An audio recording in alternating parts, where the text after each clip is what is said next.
সম্মানিত ভিউয়ার্স, আপনি যদি কাউকে ভালোবাসেন, সে ভালোবাসাটা নিঃস্বার্থ হতে হবে।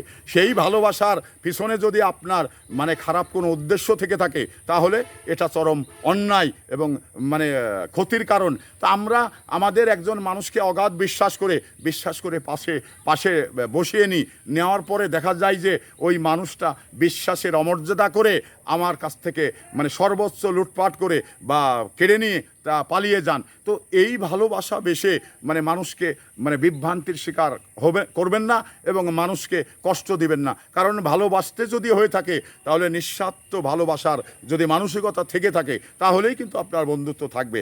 এবং নিঃস্বার্থ ভালোবাসার মানসিকতা যদি আপনার না থাকে, তাহলে বন্ধুত্ব চলবে না। হয়তো বা কিছুদিন থাকবে, তারপরেই যখন বুঝতে পারবে যে আপনার দ্বারাই ওনার ক্ষতি হচ্ছেন, তখন কিন্তু উনি দূরে চলে যাবেন। তো এই জন্যেই ভালোবাসাতে কিছু নেওয়া দেওয়া আছে বা বিশ্বাসের জায়গায় কিছু নেওয়া দেওয়া আছে, এটা মনে করার কারণ নাই।